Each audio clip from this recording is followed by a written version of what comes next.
Hey there, YouTube. It's Aisha, and welcome back to the channel. Today is June 30th, and this is going to be my wrap-up for the month. So, I actually got quite a few things read, and I'm really excited about it. I will be sharing my ebooks here. One of the first ones I read was Swipe to the Right by DJ Bryce. This was an erotica book that I absolutely loved. I ended up giving this 4.5 stars, I believe, or 4.75 stars. I'll leave a link down below to the blog tour review that I did. This was a fantastic read. This was a paranormal menage erotica romance featuring a young woman whose world implodes. Her boyfriend runs away, he takes all her things with him, and now she's left to pick up the pieces. And there is a app that's kind of like Tinder, but for paranormal, so for shifters, and she decides to go on there because maybe she'll find her perfect match. She swipes right on this guy, goes to meet him, discovers he's a little bit more than she expected because it's not just one of them, but two of them, and it's just fantastic. I absolutely loved it. Very fast-paced, very good erotica. So 4.75. The next book I read was these are in no particular order. So the final book I read for this month is called Contracted: A Wife for the Bedroom by Carol Marinelli. I was 5 pages into this and realized this was a reread because I'd read this years ago, probably when it came out, and I decided to go ahead and reread it anyway because I remember the story and I enjoyed it. This one features a young woman who is in charge of a self-help group and a young man who comes to find out whether or not the group really works. He's there under false pretenses, and she clocks it right away. The two of them spark off together, and it's just fantastic. Her life is imploding as well. His life is imploding, but believes he has a stronger grasp of it than he does, and just the two of them trying to work through that. Fantastic. I ended up giving this 3.75. I guess you could round it to 4 stars. Next, I read Judgment Road by Christine Feehan. This didn't look like this before. Sorry. This is Judgment Road by Christine Feehan. This tome could have been half of what it was. I read this both in physical form and in ebook form just so I could get it read faster, like when I was on the road and stuff. I gave this 3.75, not rounding up. It had good bones. Execution left much to be desired. A good 90% of this was erotica. And not that I don't love erotica, but there was no real plot to it. There was plot. We're getting background, and then she's throwing in sex scenes for the sake of throwing in sex scenes. Like, I love my sex scenes, but gratuitous sex scenes just for the erotica aspect when you should be worrying about the case just didn't make any sense. This is a spin-off of the Ghostwalker series. I clearly need to catch up by reading the Sea Haven and the Drake Sisters series. I thought this was a totally new series on its own. It's not. It's a spin-off. So the Sea Haven and Drake Sisters are a spin-off of the Ghostwalker series, which is a series I'm reading by her. Now I'm on the second book. I actually read the first 3 books when they were coming out, but I'm rereading them to catch up. So I won't be continuing with this until I completely catch up. Just because. So that was a 3.75. It wasn't as good as I wanted it to be. For my Nora Roberts, so I got my Christine Feehan done. Next, for the Perpetual Reads, I got 2 Nora Roberts read. So for my Perpetual Reads Nora Roberts, I got 2 read. And the first one is The Next Always, which is book 1 in the Boonesboro Inn trilogy, or the In Boonesboro trilogy. It just sounds better to say Boonesboro Inn. I don't know. But I gave this 4 stars. This one I didn't know anything about it, so I was unaware of two of the mysteries that are going on here. And I would love to continue and find out if we unravel all of it. This one was actually very good. I was looking for a small town romance, and that's what I got. This this was very, very meta. This is modeled on a older home being renovated, the oldest home in this town being renovated and brought back to life as an inn by this family, this construction family that kind of owns all the town, but they're like down to earth people. They're not selfish. They're not self-centered. They don't flaunt their wealth. And one of the men in charge of the construction is actually in love with the young woman who owns the bookstore across from this. This makes me laugh. And I said it's very meta because the inn Boonesboro is actually an inn that Nora Roberts owns. So she describes the renovation of the inn. The description of the rooms sound just like the inn. The names of the rooms are just like the inn. So they did it she named the inn rooms after happy endings or happy ever after couples. So there's one for Darcy and Elizabeth. There's one for there's a fairy one. I can't remember the name right now. Oberon and I can't remember her name. It starts with a T. But and it's from A Midsummer Night's Dream. You'd think I'd know it because that's one of my favorite Shakespeare plays. But there's so many really good tidbits in here, but they're all literally her story. And the only difference is in real life, the Boonesboro Inn burns down right before it's supposed to open. Like in reality, that happened to Nora Roberts, which shows you that truth is stranger than fiction. But she didn't do that in here because that would have been really, really too true to life. But I really enjoyed her story in here. I really enjoyed the second chance romance that this was given. And the renovation of the inn was cute. As I said, very, very meta because it describes the town, which is her town, the bookstore, which is the bookstore across the street from the inn, the gift shop. I mean, literally. But I guess you write what you know, right? So after reading that one, I wanted some more Nora Roberts, but I didn't want to dive right into the second book in the series. So I picked up Blue Dahlia. Did not know that this one was book one in a trilogy. I just thought it was a single book. So lucky for me, I picked up the first one in the trilogy. And this is called In the Garden trilogy. And this one is about a home. It starts off in the history. And once I read those first few pages, I was intrigued and needed to read it. I thought it was a historical, and then it jumps forward, and I realized, no, it's just, that what happened in the past is going to play a huge part in the future. I really loved it. This one I gave 5 stars. I want to see the mystery that's going to unfold, and I just love this book. Look at the detailing. It looks like flowers, and then she's got flowers on the inside. Nora Roberts is doing a fantastic job when it comes to her reissuing her books in this format because they all look stunning together. These are 2 separate series, but they look stunning together. And I love the fact that she lists which book each book is in a series right on the spine. I need more authors to do that. I need more publishers to do that. That saves me the trouble of pulling the books off the shelf to figure out which book it is. But, yep. 4 stars, 5 stars. So those were my 2 Nora Roberts reads. And then I read an entire series.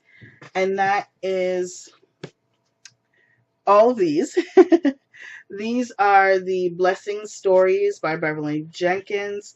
So we have Something Old, Something New, A Wish and a Prayer, Heart of Gold, For Your Love, and Stepping into a New Day.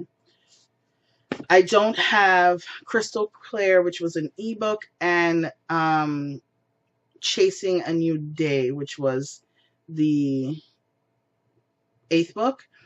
I absolutely love these books. I do have a few issues with the series. So this series is based on a small town that gets bought out by a wealthy black divorcee who feels like her calling is to restore this town. It's a historical black town formed after Reconstruction. So this town is actually from one of her other series, her historical series, which I still haven't read yet, and I'm going to. I actually have the books, so I will be reading it for this month, for July. I really love the stories here. She's revitalizing the town. She's got couples that are looking to foster kids that move in, and the relationships that bringing these foster kids in creates with the town, and how the town's new prosperity affects the surrounding towns, people's racism coming through, all of that. The only problem I have with this story is, despite the fact that it's being written by a woman of color and it's a town full of people of color, it is a very heteronormative story. She has not introduced one gay character in 8 books. You're telling me in small town America there isn't one gay character at all? One?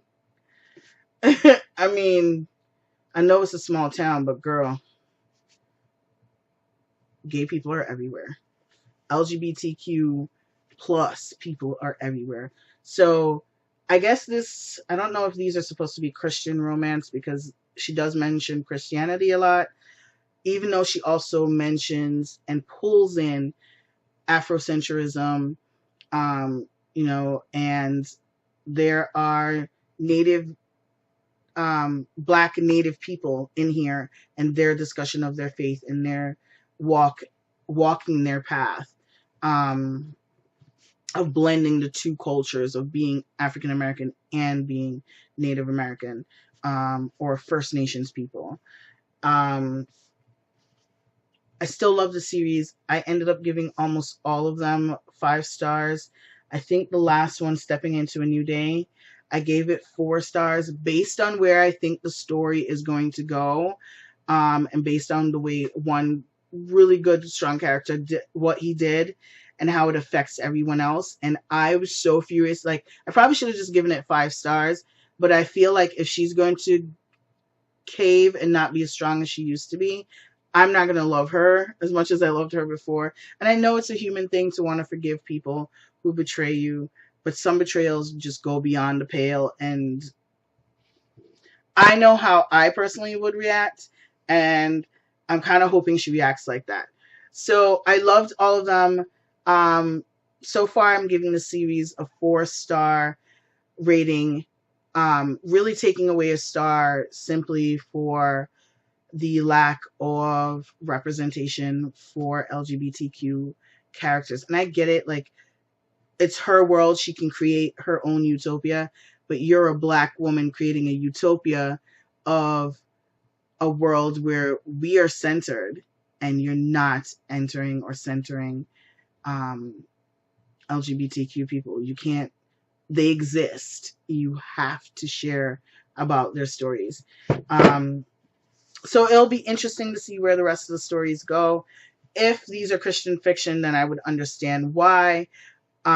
She does keep a lot of the sexual discussion out of the books, except in the discussion of marriage. So maybe then that's why. I don't know.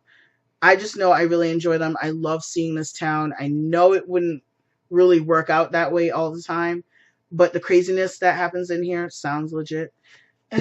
Because just based on my life, I've seen some stuff. But yes, I really love these. And then the one novella and the other ebook, I've already ordered them. As you can see, I got one from Thrift Books, and the rest I got from Paperback Swap. I'm hoping to get the rest. And she's got a new one coming out in the fall. Now that I've rambled on about these in this series, the next thing I read, and final thing I read for the month, is Everything, Everything by Nicola Yoon. I absolutely love this. Why don't I never tell me say it's so good? Why? I've had this since it was an arc. This came out in September 2015. I'm 3 years behind. Now, this is by a Jamaican author, and just even though the character herself is not Jamaican, just knowing Nicola, first of all, I knew she was Jamaican just by her name. Nobody else. I've never heard anybody else call their child Nicola. I have a cousin Nicola. I have a friend Nicola. Like, Nicola is such a Jamaican name. It is so Jamaican. But yes, this is fantastic. I own a physical copy already just because she was Jamaican and I had to. Big ups Yachties. You have to respect the Yachties. So I read the e-arc so I could keep my other book pretty. Is this signed? No, I don't think we got it signed. No. But yeah, if you have not read this, this is fantastic. I mean, as someone in healthcare, her mother violated so many rules. And I had my suspicions before the ending came, but still, I absolutely love this. If you've never seen this or heard of this, Everything is a young woman who grows up her entire life allergic to everything. So she stays inside. She's lived inside her whole life. The thing that bugged me was, even if you live inside your whole life, I couldn't understand why when she described her room, it was so sterile. Like, even in a hospital, they have colored walls, and they have, if you're buying these things and they're going through this process of being sterilized to make sure you're not allergic to it, you can buy color. Like, it happens. You don't have to paint everything white. But I really enjoyed this. This cover is fantastic. Even in the actual physical book, it's fantastic. Nicola Yoon, you can have all my money. I understand the second book is out there. And I will be reading that and picking that up as well. And yeah, I really enjoyed this. 5 freaking stars. I would give it more if the value of the more would make sense. But yeah, everything was fantastic. This has been made into a movie, so I'm going to be watching the movie now that I've read the book. I really enjoyed it. I love the fact that this book is told through IMs and mixed media and Post-it notes, and just fantastic. The illustrations are written by the author, are drawn by the author's husband, and I just absolutely love it. Nicola Yoon is Jamaican, so that is why I read it and why I have a physical copy of both her books, even though I have an arc that came out from 2015 and I'm just now reading it. So I know, terrible. But yeah, everything. I think I just had to be in the headspace to read it, and I'm now in the mood to read young adult again. So I'm going to look out for my list of summer reading. But yes, my final book for the month, my favorite book for the month, 5 stars, even though I had a few 5-star books in here. So that is everything that I read this month. I read 13 books this month, because for 2 weeks I was in a new job, so I wasn't in my normal routine. So these are the books that I've read, plus 3 ebooks, so 13 books for the month, and I'll see you guys next month with next month's TBR. Thanks so much for watching, guys, and goodbye.